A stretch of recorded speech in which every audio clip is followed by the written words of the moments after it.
பெண்களோட வாழ்க்கையை கெடுக்கணும்னு நினைக்கிற போஸுக்கு காவியா சரியான பதிலடி தான் கொடுத்துருக்காங்கன்னு நீங்க நினைச்சீங்கன்னா இந்த வீடியோக்கு ஒரு லைக் பண்ணுங்க. வாங்க வீடியோக்குள்ள போலாம். பாவி பாவி, நீ எல்லாம் நல்லா இருப்பியா? இங்க பாரு, ஏற்கனவே மலர நீ கல்யாணம் பண்ணிக்கிட்டு பிடிக்காத வாழ்க்கைய வாழ்ந்துகிட்டு இருக்கேன்னு ஒரே காரணத்துக்காக தான் எப்படியாவது காவியாவை கல்யாணம் பண்ணி வச்சாவளாவது நீ சந்தோஷமா இருப்பேன்னு நான் காவியாவை கல்யாணம் பண்ணி வச்சேன். ஆனா நீ இப்பவும் திருந்தாம கேவலம் இந்த வேலைக்காரி கூட சேர்ந்துக்கிட்டு இப்படியெல்லாம் காவியாவுக்கு துரோகம் பண்ற. பாருடா, காவியா மனசு எப்படி கஷ்டப்படும். ஒழுங்கு மரியாதையா காவியாவோட காலில் விழுந்து மன்னிப்பு கேளு அப்படின்னு சொல்லிட்டு இங்க ஈஸ்வரி போஸை பார்த்து சொல்ல, போஸோ என்ன பண்றது ஏது பண்றதுன்னு தெரியாம அப்படியே திக்கி திணறி நின்றுக்கிட்டு இருக்காரு. கொஞ்ச நேரத்துல அங்க நின்றுக்கிட்டு இருந்த காவியாவோ, ஒரு நிமிஷம் இருங்க ஆண்டி, என்ன சொன்னீங்க? இவன் என் காலில் விழணுமா? என் காலில் விழுறவங்களுக்கு கூட ஒரு தகுதி இருக்கணும். ஆனா இவனுக்கு அது கூட சுத்தமா கிடையாது. இவன் என் காலில் விழுந்தா இவனை நான் மன்னிச்சு விட்டுட்டு போயிடுவேனா? அப்படியெல்லாம் நீங்க கனவுல கூட நினைச்சு பார்க்காதீங்க. இவனை எல்லாம் நான் மன்னிக்கவே மாட்டேன், மறக்கவும் மாட்டேன். இவனை இதோட நான் விட்டுடுவேன்னு நினைச்சிடாதீங்க. ஆனா இனிமேதான் இந்த காவியாவோட ஆட்டத்தையே பார்க்க போறீங்க. என்ன போஸ், என்னமோ நல்லவன் மாதிரி என் அப்பா முன்னாடி வேஷம் போட்டுக்கிட்டு இருந்தல. பல நாள் திருடன் ஒரு நாள் அகப்படுவாங்கிறது உண்மை தானே? அப்பா கொஞ்சம் வரீங்களா அப்படின்னு சொல்லிட்டு எங்க காவிய குரல் கொடுக்க, மறைஞ்சிருந்த எங்க சிற்றரசோ நேரா அங்க போஸ் முன்னாடி வந்து நிக்க, இதை பார்த்த அந்த இடத்துல இருந்த ஈஸ்வரி, போஸ், சித்ரான்னு எல்லாருக்குமே ரொம்ப அதிர்ச்சியா இருக்கு. வந்த சிற்றரசோ அங்க போஸை பார்த்து, அடச்சி நீ எல்லாம் ஒரு மனுஷனா? ஏதோ இந்த வெயில இருந்து கஷ்டப்படுறேன்னு சொல்லி உனக்காக என் பொண்ணுகிட்ட நான் உனக்கு வக்காலத்து வாங்கிட்டு போனேன். இப்போதானே தெரியுது நீ ஒரு மகா கேவலமான மட்டமான ஒரு ஆளுன்னு. டேய் சொல்லுடா, எதுக்காக இப்படி ஒரு நாடகத்தை நடத்தின? என்னமோ இந்த வெயில இருந்து கால் கடக்க கஷ்டப்படுற மாதிரியும் கடைசியில பார்த்தா இந்த பொண்ணு கூட உல்லாசமா இருந்திருக்க பார்த்துருக்க. உனக்கெல்லாம் வெக்கமா இல்லை? ஏமா, எதுக்காகமா இவனை கல்யாணம் பண்ணிக்கிட்டு உன் வாழ்க்கை தினம் தினம் இப்படி நாசமா போகணும்? வேண்டாமா, இப்பவே நம்ம டிவோர்ஸ்க்கு அப்ளை பண்ணலாம். கொஞ்சம் நல்ல டிவோர்ஸ் கிடைச்சிரும். அதுக்கப்புறம் உனக்கு வேற ஒரு வாழ்க்கையை பார்த்து அப்பா நான் கல்யாணம் பண்ணி வைக்கிறேன். இவனையெல்லாம் உன் தலையில கல்யாணம் பண்ணி வச்சதை நினைக்கும் போது எனக்கே பிடிக்கலமா அப்படின்னு சொல்லிட்டு இங்க காவியோட அப்பா சிற்றரசு காவியாவை பார்த்து கேட்க, அப்பா நான் இதை ஆரம்பத்திலே உங்ககிட்ட சொல்லிட்டேன். இப்பேற்பட்டவனை போகட்டும் போகட்டும்னு விட்டுட்டு போகக்கூடாதுப்பா.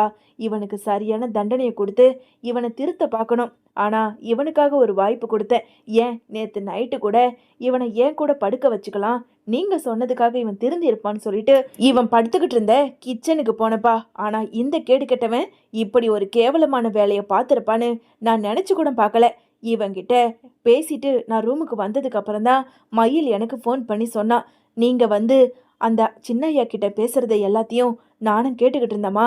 நீங்க நினைக்கிற மாதிரி சின்னையா நல்லவரெல்லாம் கிடையவே கிடையாதுன்னு அவ என்கிட்ட எடுத்து சொன்னா. அதுக்கப்புறம் தான் நான் போட்ட வலையில இவன் வந்து சிக்கனா. ஆண்டி, நான் பாட்டுக்குன்னு பேசிக்கிட்டே இருக்கேன், நீங்க என்னமோ அமைதியா இருக்கீங்க. சொல்லுங்க, உங்க பையனோட முழு முகத்தையும் நீங்க பார்த்துட்டீங்களே, இனிமே நீங்க என்ன முடிவு எடுக்க போறீங்க அப்படின்னு சொல்லிட்டு இங்க ஈஸ்வரி கிட்ட காவியா கேட்க, உடனே அங்க ஈஸ்வரியோ, அம்மாடி காவியா மன்னிச்சிருமா, இவன் சரியான பொழைக்க தெரியாதவமா. இவன் எதுக்காக தான் இப்படி இருக்கான்னு தெரியல. இவெல்லாம் என் வயிற்றுல வந்து பிறந்ததை நினைக்கும் போது எனக்கே அருவருப்பா இருக்கு. ச்சே, நீ எல்லாம் என்ன அம்மானு கூப்பிடாதரா. அம்மாடி காவியா, இந்த ஒரே ஒரு தடவை என் பிள்ளைய மன்னிச்சு விட்டுடுமா. இந்த விஷயத்த வீட்டில் இருக்க அவர்கிட்டையும் ராஜாங்க மாமா கிட்டேயும் சொல்லிடாதம்மா. ஏதோ இப்போதான் அவனுக்கே ஒரு சமையல் அறையில் ஒரு இடம் கிடைச்சிருக்கு. நீ மட்டும் இதை சொன்னனா கண்டிப்பா அந்த இடமும் கிடைக்காம வீட்டை விட்டு மாமா துரத்தி அடிச்சிடுவாரு. வேண்டாமா அப்படின்னு சொல்லிட்டு இங்க ஈஸ்வரி சொல்ல, என்னது இந்த விஷயத்த நான் வீட்டில் சொல்லாம இருக்கணுமா? முடியாது.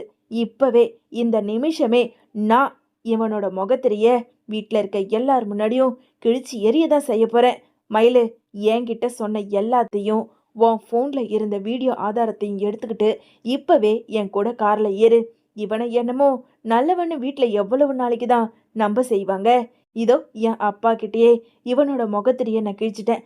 அதே மாதிரி வீட்டில் இருக்க எல்லார்கிட்டையும் இவனை பற்றி நான் சொல்லிதான் ஆகணும். வா மயிலு, நாம போகலாம் அப்படின்னு சொல்லிட்டு ஈஸ்வரி என்ன சொன்னாலும் அதை மீறி எப்படியாவது போஸை வீட்டில் போட்டு கொடுத்தே ஆகணும் அப்படின்னு சொல்லிட்டு தன்னோட வேலைக்காரி மயிலையும் அழைச்சிக்கிட்டு இங்க காவியா ரொம்ப கோபமாவே ராஜாங்கத்தோட வீட்டுக்கு போறாங்க. இன்னொரு பக்கம் இங்க ஈஸ்வரி கிட்ட சித்ரா இருந்துக்கிட்டு, அம்மா ஏமா இப்படி தம்பியை போட்டு இப்படி ஒரு அடி அடிக்கிற, வேண்டாமா, அவன் பாவமா அப்படின்னு சொல்லிட்டு சித்ரா சொல்ல, ஏய் ஒழுங்கு மரியாதையா வாய் முடிக்கிட்டுரு. இப்பதானே கொஞ்ச நேரத்துக்கு முன்னாடி அறை வாங்கின, மறுபடியும் அறை வாங்கணுமா? இவனுக்கெல்லாம் வக்காலத்து வாங்கிட்டு நீ என்கிட்ட வந்து பேசாத. சரியான பொம்பளை பொறுக்கிய என் வயித்துல பெத்திருக்குன்னு நினைக்கும் போது எனக்கே கோவம் வருது. இதோ இதோ சேர்ந்துருவாங்க, அதோ சேர்ந்துருவாங்கன்னு சொல்லி நானும் எவ்வளவு நாள் தான் பொறுத்துக்கிட்டு போறது. கடைசியில பார்த்தா காவியாவோட அவ வச்ச ஆளு, அவ வச்ச வலையிலேயே இந்த நாய் வந்து சிக்கிக்கிட்டான். இனிமேலும் அவ என்ன பண்ண போறான்னு எனக்கே தெரியல. முதல்ல நேரா வீட்டுக்கு போகலாம் வாங்க அப்படின்னு சொல்லிட்டு போஸ், சித்ரா, ஈஸ்வரின்னு எல்லாருமே கிளம்பி ராஜாங்கத்தோட வீட்டுக்கு போறாங்க. இன்னொரு பக்கம் சேது எப்படியாவது தமிழ்ச்செல்வியோட மனசை மாத்தணும் அப்படிங்கிறதுக்காக இங்க விவாகரத்தையும் வாபஸ் வாங்கிட்டு நேரா அதே சந்தோஷத்தோட வீட்டுக்கு வராரு. வீட்டுக்கு வந்ததும் இங்க சேதுவோ ரொம்ப சந்தோஷமா இருக்கிறத பார்த்ததும் அங்க இருந்த அப்பத்தாவோ, ஏயா சேது ரொம்ப சந்தோஷமா இருக்க?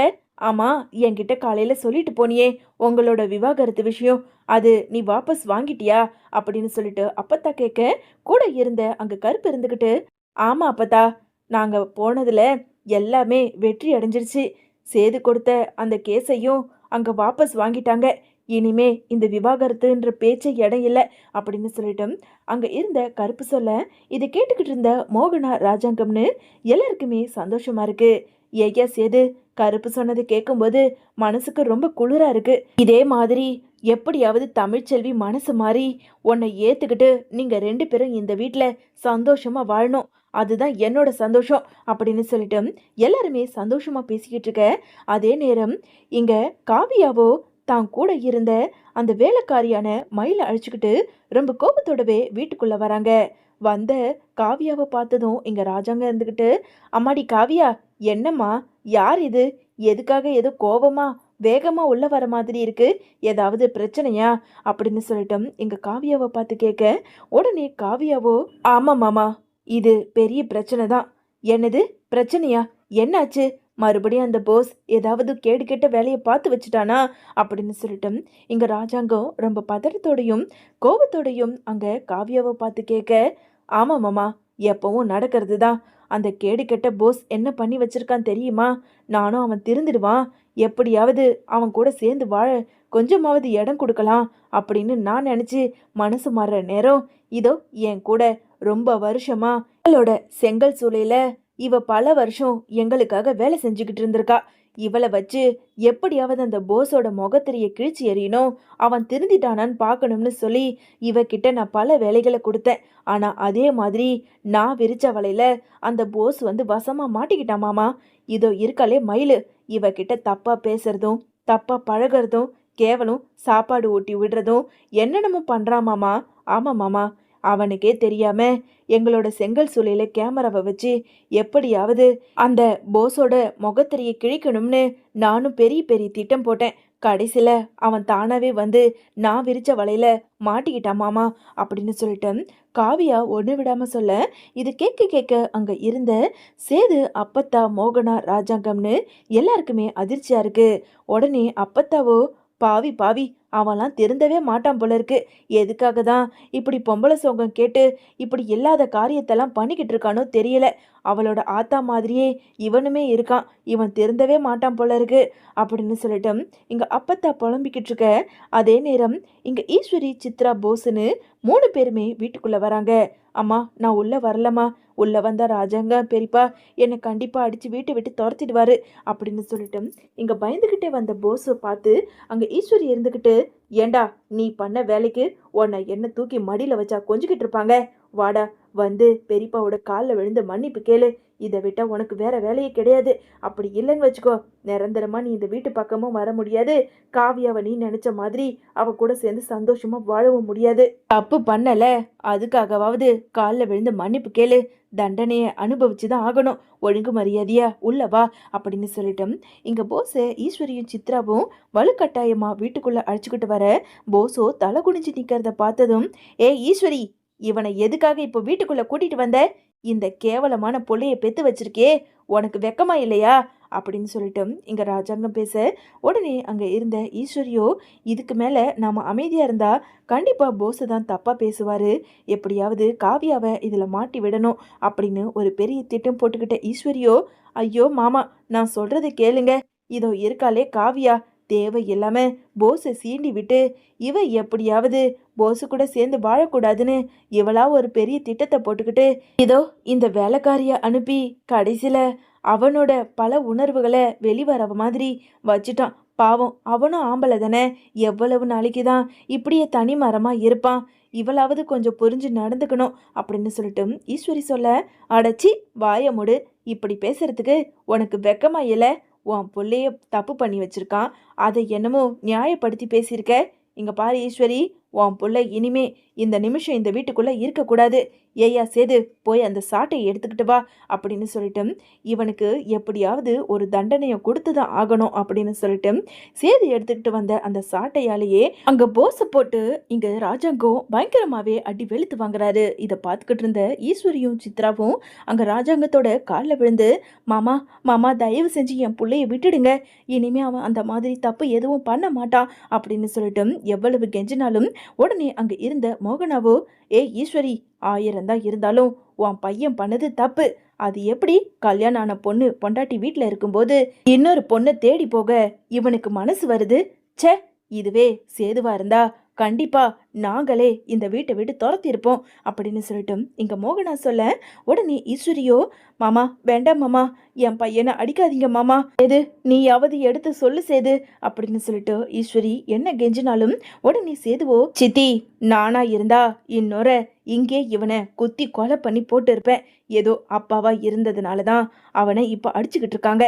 இனிமே இவன் இந்த வீட்டுல இருக்க வேண்டாம். அப்பா, முதல்ல இவனை இந்த வீட்டை விட்டு துரத்தி விடுங்கப்பா. இன்னும் 1000 தப்பு பண்ணிக்கிட்டே இருப்பான். நாமளும் இப்படியே பொறுமையா மன்னிச்சு விட்டுட்டு போறதுனால தான் இவன் மேலுக்கு மேலு தப்பு பண்ணிக்கிட்டே போறான். அதனால தான்ப்பா சொல்றேன், இனி இவன் இந்த வீட்டில் இருக்கவே வேண்டாம் அப்படின்னு சொல்லிட்டு இங்க ராஜாங்கத்துக்கிட்ட சேது சொல்ல, ஆனாலும் இங்க போசுமே அங்க ராஜாங்கத்தோட காலை பிடிச்சி, பெரியப்பா விட்டுடுங்க பெரியப்பா, நான் இனிமே இந்த மாதிரி எந்த தப்பும் பண்ண மாட்டேன். ஏதோ புத்தி கெட்டு போய் அந்த பொண்ணு பின்னாடி போயிட்டேன். இனி யார் என்ன சொன்னாலும் நான் இந்த மாதிரி தப்பு பண்ண மாட்டேன், என்னை மன்னிச்சிருங்க அப்படின்னு சொல்லிட்டு அங்க ராஜாங்கத்தோட காலை பிடிச்சு இங்க போசோ கெஞ்சிக்கிட்டு இருக்க. உடனே அங்க இருந்த காவியா கிட்ட இங்க ராஜாங்க இருந்துக்கிட்டு, என்னம்மா காவியா, நீ என்ன முடிவு எடுக்க போற?